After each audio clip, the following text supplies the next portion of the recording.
It's the 14th of December 2018, and today I was going to do a few little topics. The first thing I wanted to start with was a YouTuber called Peter Stafford, who was apparently, well, he's definitely had his channel shut down. Apparently had it shut down last week, but I've only just been made aware of it by somebody else on YouTube, so thanks for that, because I think that's absolutely disgraceful, to be honest, because I've been watching Peter Stafford for years, and I've always been, I've always been interested in his opinion, because in my opinion, Peter Stafford, for those that don't know, is a bricklayer, and he was a bricklayer for 30 years, and he had something wrong. Obviously, bricklayers get conditions with their hands. Obviously, they're working in the cold and they're working in the damp and stuff like that, and he basically couldn't do it anymore. He wasn't physically fit enough to do it anymore. He worked for 30 years. And I don't know everything about this man, so I'm just trying to go by what I remember him saying. Obviously, I can't check nothing out now because I've moved all of his shit.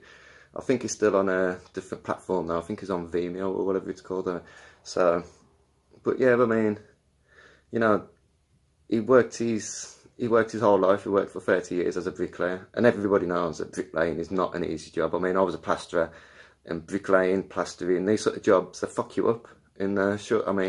I know plasterers, that was actually completely crippled by the time they got to the 30s. Literally, I'm not even joking. Big geezers as well. Rugby player, for fuck's sake. A big, strong fucking geezer who could actually carry, at one stage, he could carry fucking 6 bags of plaster on his fucking, that's like fucking crazy shit. He was massive, but he couldn't even fucking walk. And I know other plasterers as well that have suffered from similar injuries, and obviously Peter Stafford, as a bricklayer, his hands went, and that's obviously due to, the constant tight grip all the time, 30 years of it, and in the cold, in the damp, in all kinds of conditions. Obviously, it's not fucking good for your body. It's not like going to the gym where you do it for an hour. He's doing it for fucking 8 hours a day, fucking 7 days a fucking week, and when he come to claim benefits for the first time in his life, it was basically rejected. And again, obviously, you had all these people get a fucking job, even though he'd worked for 30 years of his fucking life, and he was basically completely unable to do it anymore, and YouTube have shut him down, and that's disgraceful. And I'll tell you why it's disgraceful, because YouTube are not even a British company, or Google are not even a British company or a British corporation. They don't even actually operate in the United Kingdom. They operate in the Republic of Ireland to prevent them paying tax, obviously, which the Conservative government allow it to happen, obviously, because the Conservative government, all they give a fuck about is having information censored basically in their favour, so to manipulate the way that we think, because censorship is a form of mind control, and you've always got to remember that censorship is just a form of mind control. That's all it is, and that's all it ever was. And for this Zionist, disgraceful, tax evading corporation like Google to be censoring British workers who were just telling their opinion. Fair enough, he was a builder. Obviously, he wasn't prim and proper. He used to use his bad language and shit as we do. But so he wasn't. But he's got his right to express his opinion, especially after he's worked his fucking bollocks off for 30 years. It's a disgrace, and for YouTube to just come in and shut his channel down. I think he had 900 videos, if I'm right. It's very hard for me to check out anything about him now, because obviously, like I say, he's been removed off YouTube's platform, and that's disgraceful, honestly. And people are just going to sit back and let this happen. They're just going to sit back and let people like him, who's worked his whole life and paid taxes his whole life, to, they're just going to allow Google to oppress his opinion. It's fucking disgraceful, in my opinion. And Google are an absolute fucking disgrace at the end of the day. So that's the first thing I really wanted to talk about, and wanted to explain to people, that Peter Stafford has been removed off off YouTube to protect the Conservative Party again, because he was very critical of the Conservative Party. He was very critical of universal credit, and obviously they haven't got a response for his answer. They haven't got an intelligence response. They haven't got a clue what to do So the only thing that they can do is shut him the fuck up by removing him. So unfortunately, like I say, Peter Stafford has been taken off YouTube, and that should cause concern in the United Kingdom, because I don't know how many subscribers he had or anything like that. I know he had a few thousand, and I was subscribed to him. So, but I didn't used to watch every video that he put on religiously, but I was always, I like listening to what people have to say, and that's a disgrace in my opinion. There's no way, there's no justification for that. These people, these Google, YouTube, the British government, they're worse than Nazis, and like I was saying in my last video, which, surprise, surprise, has got hardly reached anybody, because obviously Google won't let criticism of themselves go far on YouTube. But like I said in my last video, they're trying to shut me down as well. But they're trying to make it so I'm shutting myself down, basically. They're trying to say, like, we'll pay you if you remove certain videos. I'm not telling them what videos they want me to remove. They're just saying, if you remove certain videos, we will pay you. I mean, like I explained in the last video, in fact, just go and watch my channel and you'll see that, that I've got no copyright strikes, I've got no community guideline strikes, which basically means they've got no reason not to pay me. But obviously the reason they've got not to pay me is pretty much, because I express an opinion that they don't want you to hear, that the Conservative Party don't want you to hear, and that YouTube and that Google don't want you to hear, because, as I've explained too many times before, and I'm getting sick of repeating it, Google want to make as much profit as they can. To make as much profit as they possibly can, they need the Conservatives to be in power, because the Conservatives allow Google not to operate. The Conservatives allow Google to operate the way that they do, which basically means that they pay almost no tax. Let's be honest, they pay a less than 5% tax on their profit in the United Kingdom, probably less than 2%. I mean, I did have the numbers in front of me a few weeks ago. If you go back in time, you'll see it, but obviously I don't want to keep going over the same stuff over and over again. But yeah, for this Zionist fucking corporation, Google, to be oppressing and censoring British workers in the United Kingdom should be cause for concern. Obviously it should, but obviously most people ain't concerned, because most people don't even know what's going on, as neither did I, until somebody actually pointed it out to me the other day, like today, actually. And that's a disgrace in my opinion, and that's big cause for concern in the United Kingdom, the fact that Google are actually being allowed to oppress and censor the voice of British workers, especially a British worker who's worked 30 years of his life.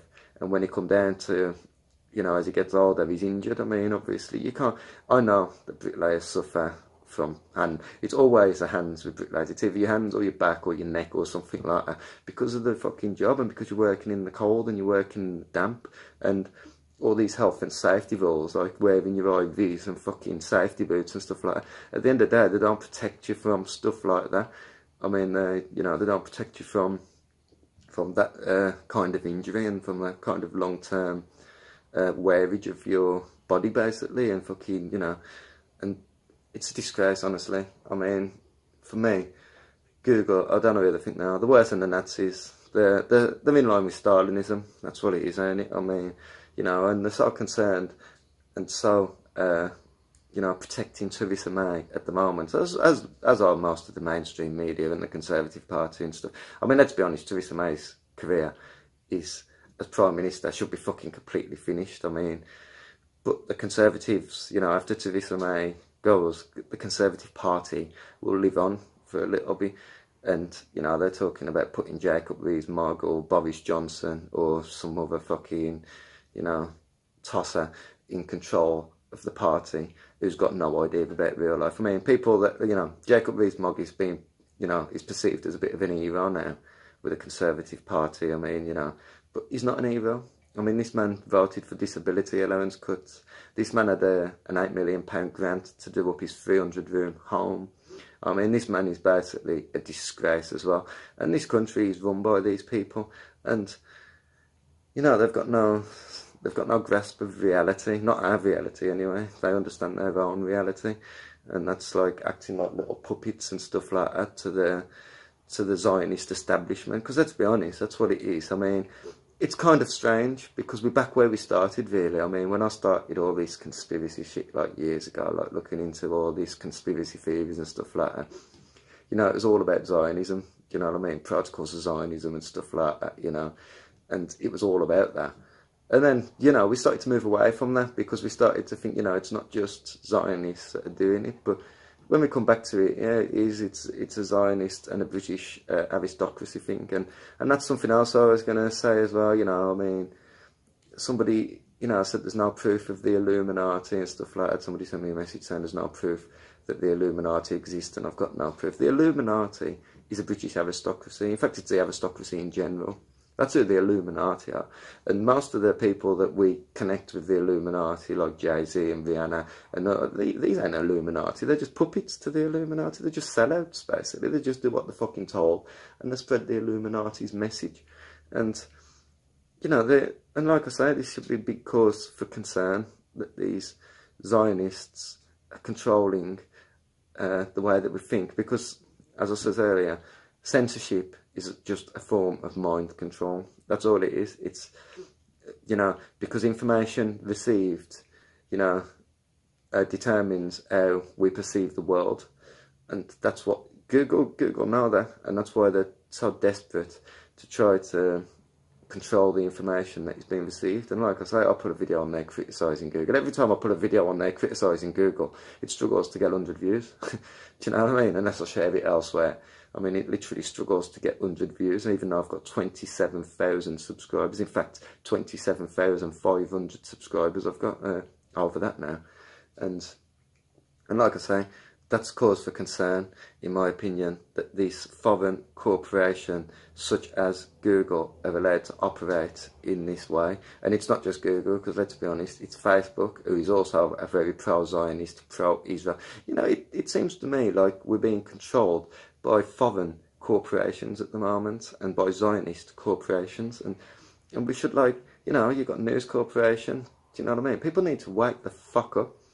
And talking about waking the fuck up, I was also posted something on Live Leak earlier, and somebody told me, I mean, I posted a criticism of the royal family, and I was talking about how much money they claim, and obviously the royal family claim £3 billion a year just for the security, and somebody told me that they cover that cost by tourism. And it's, you know, they sent me all these figures, how many people visit Buckingham Palace every year, and how many people visit all these other fucking, you know, royal fucking owned destinations every year, like from foreign countries. And they were saying, like, that, you know, they cover the cost, but no, they don't cover the cost at the end of the day. And even if they did anyway, it doesn't matter. Money's not everything, is it? But they don't cover the cost anyway. But even if they did, money's not everything. These people are criminals. And I'm going to go very controversial now, and I'm going to tell you to look at a man called William Combs, who claims that he actually witnessed, he's dead now, because his death was apparently suspicious. But William Combs was a native Canadian, and he claims that when the royal family actually visited his Canadian school in 1964, at first, he says all the children was forced to kiss the Queen's feet and stuff like that in this place. And he then claims, he later on goes on to claim that, you know, a lot of children went missing, and he believes there was actually murdered by these satanic, reptilian, fucking greedy, parasitic scumbags. And you know what I mean? When I put this video on there, somebody sent me a message back. A Manchester City fan sent me a message back. I'm not actually that up to date on football, but isn't Manchester City owned by a Muslim dude or something like that, or a Muslim company? I mean, I don't know. But I think it is, isn't it? And he told me that, you know, that that the royal family bring in loads of money every year, unlike Muslims, who actually 80% of them are unemployed. And I've got a lot of Muslim friends because I was brought up in a place with a pretty high percentage of Muslims and Sikhs and, you know, Jamaicans and all kinds of races where I was brought up. Obviously, I was brought up in Wolverhampton, so there's a massive... In fact, in the Guinness Book of Records, Heath Town in Wolverhampton had more nationalities living in one housing estate than anywhere in the world. So, you know, I was brought up around these people, and out of all the Muslim people, that I've ever met, every single one of them work.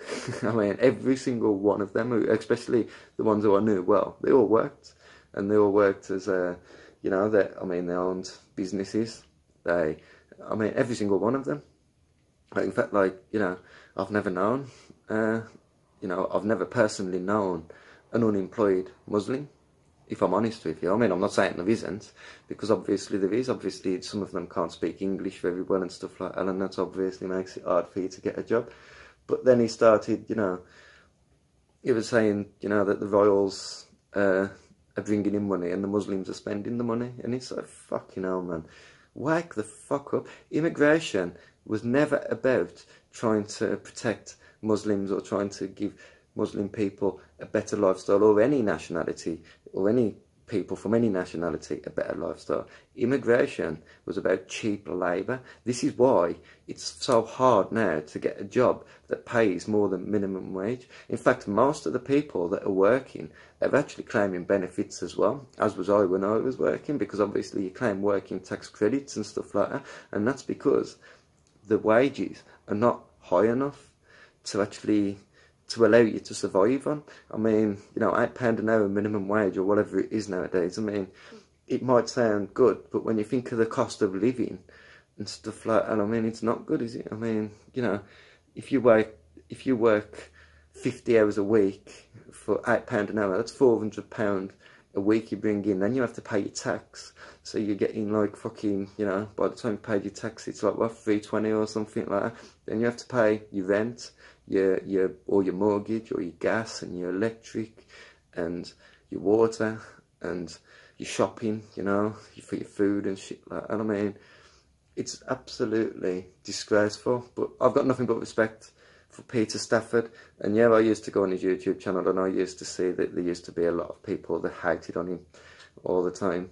But I respected him, and I still respect him at the end of the day. And I think that is almost a criminal offence by Google. In fact, it is a criminal offence by Google. Like I say, the worse than Nazis these people are. They're in line with Stalinism. That's what it is, because they just don't want you to criticise the Conservative Party, because the Conservative Party allow them to not pay tax. They allow them to operate in the corrupt manner that they operate. and like I say, it's not the Muslims that are the problem. But anyway, this man who was sending me this message was a big fan of Manchester City. I mean, he's like, you know, so you're just a hypocrite. So if the Muslim's a billionaire, like, you're alright with it. But, and you know what I mean, if he's pumping money into your football team, you're alright with it. But the minute that, like, he's fucking, that, you know, a couple of them that you know might not be fucking working, you're fucking attacking them. I mean, it's absolutely disgraceful, to be honest. I mean, in my opinion, the country is absolutely fucked at the moment, and you've got these, and I'm also convinced that, like I've said this in the past and I'll say it again, the Conservative Party are putting shills on the internet to defend them.